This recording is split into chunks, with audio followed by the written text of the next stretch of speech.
ইসকনের ব্যাপারে সরকারের নেয়া পদক্ষেপে হাইকোর্টের সন্তোষ, চিন্ময়ের কর্মকাণ্ডের দায় তাদের নয়, ইসকনের দাবি।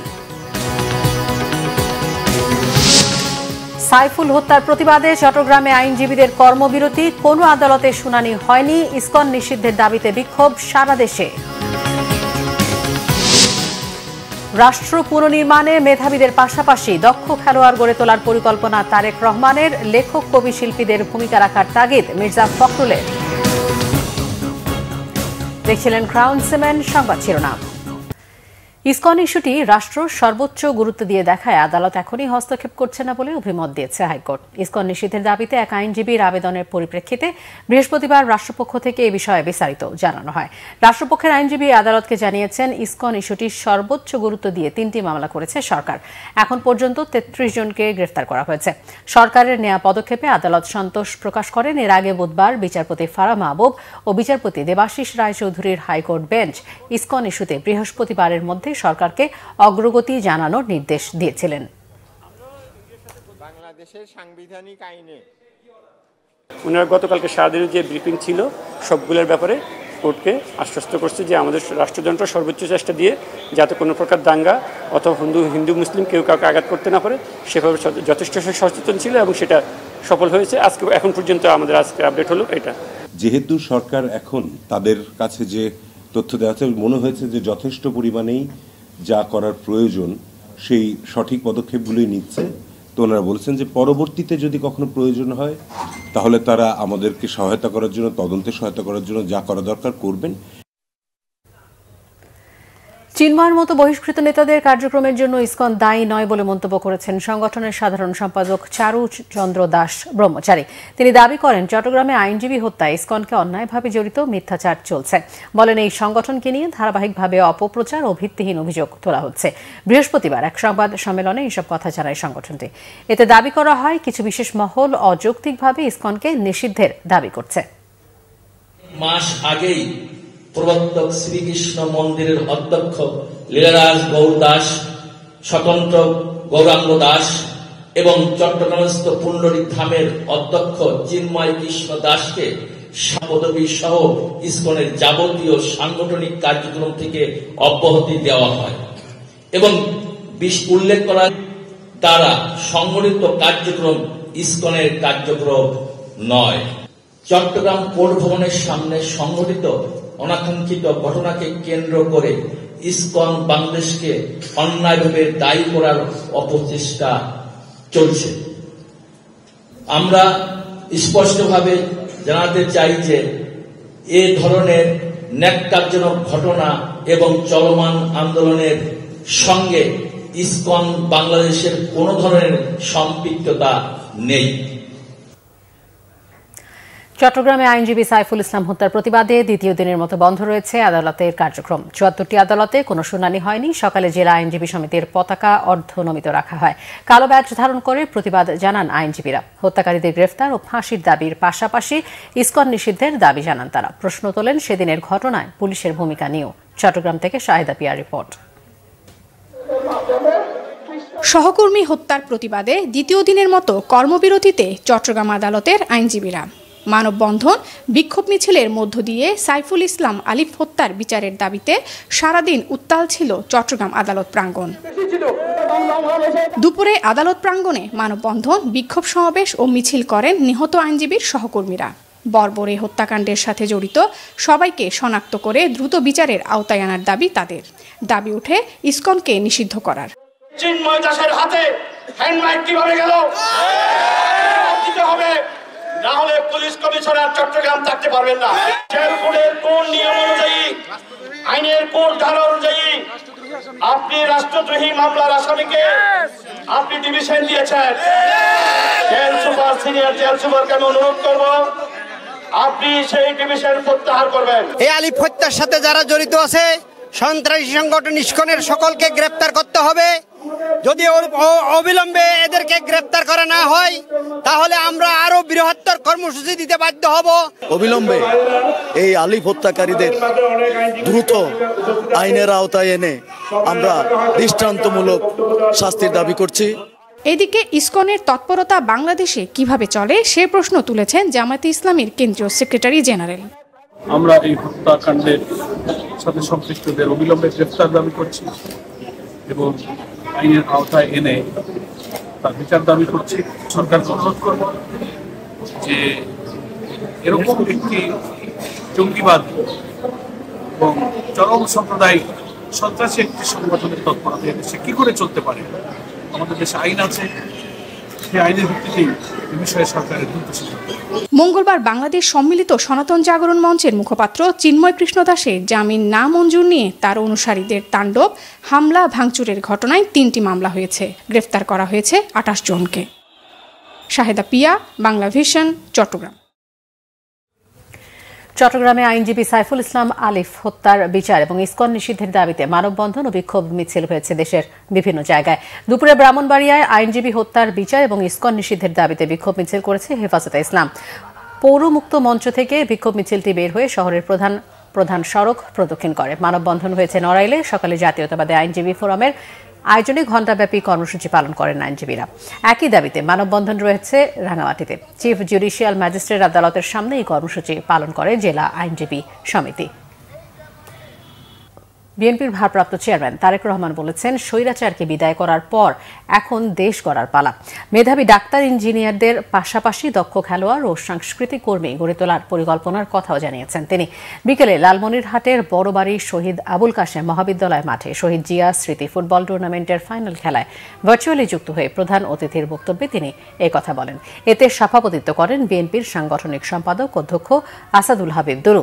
বিশেষ অতিথি ছিলেন দলের স্থায়ী কমিটির সদস্য মির্জা আব্বাস। এ সময় তিনি বলেন, প্রতিবেশী দেশের এক নেতা তাদের সেনাবাহিনীকে প্রস্তুত রাখতে যে নির্দেশনা দিয়েছেন তা একটি স্বাধীন দেশের সার্বভৌমত্বের প্রতি আঘাত। লালমনিরহাট জেলা বিএনপির আয়োজনে 2015 সাল থেকে শুরু হওয়া এই ফুটবল টুর্নামেন্টে রংপুর বিভাগের 8 জেলা, রংপুর মহানগর ও সৈয়দপুর রাজনৈতিক জেলা সহ বিএনপির 10টি টিম অংশ নেয়। আমাদের শুধু মেধাবী ডাক্তার বা ইঞ্জিনিয়ার বা আর্কিটেক্ট থাকলেই চলবে না। আগামী দিনে আমাদেরকে অবশ্যই মেধাবী অর্থাৎ প্রফেশনাল খেলোয়াড় তৈরি করতে হবে, যা তৈরি করতে হবে আমাদের ভবিষ্যৎ প্রজন্ম তাদের ভেতর থেকে। আমাদেরকে আগামী দিনে ভালো সাংস্কৃতিক ব্যক্তিত্ব তৈরি করতে হবে এবং যা যদি তৈরি করতে হয় আমাদেরকে সেই পরিকল্পনা গ্রহণ করতে হবে। ইনশাল্লাহ আল্লাহর রহমতে বাংলাদেশ জাতীয়তাবাদী দল সরকার গঠনে সক্ষম হলে আগামী দিনে আমাদের লক্ষ্য থাকবে, উদ্দেশ্য থাকবে, আমাদের পরিকল্পনা থাকবে। যে পরিকল্পনা আমরা নিয়েছি, এই দেশের মাটি থেকে, এই দেশের সন্তানদের ভেতর থেকে আমরা ভালো খেলোয়াড় বের করে নিয়ে আসব, যেই খেলাগুলো আন্তর্জাতিক পর্যায়েও জনপ্রিয়। এরকম 8-10টি খেলাকে আমরা বাছাই করব এবং বাছাই করার মাধ্যমে এই দেশের মানুষের ভেতর থেকে, দেশের সন্তানদের ভেতর থেকে আমরা বের করে নিয়ে আসার চেষ্টা করব কারা সেই খেলাগুলোতে ভালো করতে পারবে। ফ্যাসিবাদ ফিরে আসার পথ যেন আবার তৈরি না হয় সেদিকে সতর্ক থাকার আহ্বান জানিয়েছেন বিএনপি মহাসচিব মির্জা ফখরুল ইসলাম আলমগীর। জাতীয় প্রেস ক্লাবে রাষ্ট্র পুনর্গঠনে লেখক, কবি, শিল্পীদের ভূমিকা নিয়ে সেমিনারে তিনি এই আহ্বান জানান। মির্জা ফখরুল বলেন, আন্দোলনকে ভিন্ন খাতে নেওয়ার অপচেষ্টা হচ্ছে, ন্যূনতম সংস্কার করে নির্বাচন দেওয়া প্রয়োজন বলে মনে করেন তিনি। স্মরণ করিয়ে দেন, অনৈক্য নয়, ঐক্য তৈরি করে দেশকে এগিয়ে নিতে হবে। পরিকল্পিতভাবে পতিত স্বৈরাচার দেশকে অস্থিতিশীল করার ষড়যন্ত্র করছে বলে অভিযোগ করেন বিএনপি মহাসচিব। সেমিনারে নাগরিক ঐক্যের সভাপতি মাহমুদুর রহমান মান্না বলেন, রাজনৈতিক সংস্কৃতির পরিবর্তন না হলে সংস্কার টিকবে না। বিপ্লবী ওয়ার্কার্স পার্টি সাধারণ সম্পাদক সাইফুল হক বলেন, বিপ্লবের পেছনে পেছনে প্রতি বিপ্লব থাকে। চট্টগ্রামে হত্যাকাণ্ডের পরও অসাধারণ সংযম প্রদর্শিত হয়েছে, সাম্প্রদায়িক দাঙ্গা বাঁধার চেষ্টা হয়েছে বলে অভিযোগ তার। বলেন, মানুষ নতুন উদাহরণ তৈরি করেছে, মানুষ জেগে উঠেছে, তারা কোনো উস্কানিতে পা দেবে না।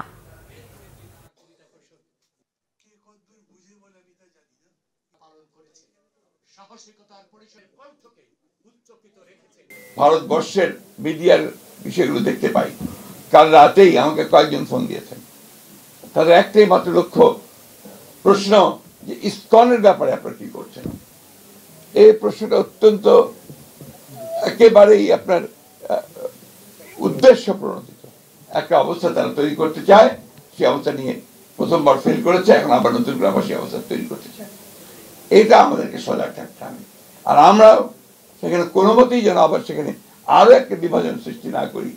এখন যেটা এই মুহূর্তে যেটা প্রয়োজন সবাইকে শান্ত থেকে বিষয়গুলোকে অনুধাবন করে আমাদের ধীরে ধীরে এগিয়ে যাওয়া এবং সবাইকে সঙ্গে নিয়ে সামনের দিকে আগানো। দ্রুত নির্বাচনের ব্যবস্থা করতে অন্তর্বর্তী সরকারের প্রতি আহ্বান জানিয়েছেন বিএনপি চেয়ারপারসনের উপদেষ্টা আমানুল্লাহ আমান। তিনি বলেন, নির্বাচিত সরকারই জনগণের আশা আকাঙ্ক্ষা পূরণ করবে। সকালে কেরানীগঞ্জের হযরতপুরে শহীদ প্রেসিডেন্ট জিয়াউর রহমান ডিগ্রি কলেজের নবীনবরণ অনুষ্ঠানে প্রধান অতিথির বক্তব্যে তিনি এসব কথা বলেন। আমান আরও বলেন, দীর্ঘ 16 বছর তারেক রহমানের নেতৃত্বে দেশে আন্দোলন হয়েছে। এই আন্দোলনে অনেক নেতাকর্মী গুম খুনের শিকার হয়েছেন, জেল জুলুম ও নির্যাতনের শিকার হয়েছেন অনেকে। ছাত্র জনতার আন্দোলনে স্বৈরাচারের মাথা পালিয়েছে, কিন্তু লেজ পালায়নি। তাই দেশে অরাজকতা বাড়ছে। সবাইকে সতর্ক থাকার আহ্বান জানান আমানুল্লাহ আমান।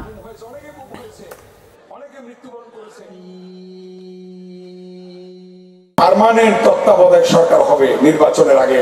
প্রত্যেক 5 বছর পর পর বা 4 বছর পর পর সেই তত্ত্বাবধায়ক সরকারের অধীনে নির্বাচন হবে। সবার সমান অধিকার থাকবে। কেউ সেখানে আপনাদের আর বাধা দেবে না, কেউ গোল করে বসে থেকে আপনাদেরকে দাবর দেবে না, কেউ আর আপনাদের উপর অত্যাচার করতে পারবে না, কেউ আপনাদের উপর মিথ্যা মামলা দিতে পারবে না। গাজীপুরের কালিয়াকৈরে বকেয়া বেতনের দাবিতে ঢাকা টাঙ্গাইল মহাসড়কের চন্দ্রা এলাকা অবরোধ করে বিক্ষোভ করেছে মাহমুদ জিন্স নামের একটি কারখানা শ্রমিকরা। সকাল 9টা থেকে উত্তরবঙ্গের 22টি জেলার একমাত্র প্রবেশদ্বার ঢাকা টাঙ্গাইল মহাসড়ক অবরোধ করে বিক্ষোভ করে তারা। এতে মহাসড়কটিতে তীব্র যানজটের সৃষ্টি হয়। ভোগান্তিতে পড়ে পথচারী ও যাত্রীরা। শ্রমিকরা জানায়, কারখানা কর্তৃপক্ষ, শ্রমিক, বিজিএমইএ ও প্রশাসনের কর্মকর্তারা বৈঠক করে নভেম্বরের 28 তারিখে বেতন দেওয়ার প্রতিশ্রুতিতে 10 অক্টোবর কারখানাটি বন্ধ ঘোষণা করা হয়। আজও কারখানা থেকে কোনো খবর না পাওয়ায় শ্রমিকরা সড়কে নেমে আসে। বকেয়া পরিশোধ না করা পর্যন্ত আন্দোলন চালিয়ে যাওয়ার ঘোষণা তাদের। সিলেটের জাফলংয়ে স্বামীকে খুনের দায়ে স্ত্রীর কথিত প্রেমিক ও তার সহযোগীর ফাঁসির আদেশ দিয়েছে আদালত। অতিরিক্ত জেলা জজ 4র্থ আদালতের বিচারক আসামিদের উপস্থিতিতে এই রায় দেন। দণ্ডপ্রাপ্তরা হল স্ত্রী খুশনাহার, প্রেমিক মাহমুদুল হাসান ও তার সহযোগী নাদিম আহমদ নাইম। মামলার 28 সাক্ষীর মধ্যে 19 জনের সাক্ষ্য গ্রহণ শেষে আদালত হত্যার দায়ে 3 জনের মৃত্যুদণ্ডের রায় দেয়। 2023 সালের 16 এপ্রিল গোয়াইনঘাটে রিভারভিউ হোটেলের ড্রেন থেকে আল ইমরানের লাশ উদ্ধার করে পুলিশ। নিহত আল ইমরান কিশোরগঞ্জের নিকলির গুড়ই ইউনিয়নের বাসিন্দা। সিলেটের জাফলং বেড়াতে গিয়ে খুন হন বলে দাবি স্বজনদের। এদিকে নাটোরের লালপুরে মাদক মামলায় কবির ইসলাম নামে এক যুবককে যাবজ্জীবন কারাদণ্ড দিয়েছে আদালত। অতিরিক্ত জেলা ও দায়রা জজ 2য় আদালতের বিচারক দুপুরে আসামির উপস্থিতিতে এই আদেশ দেন।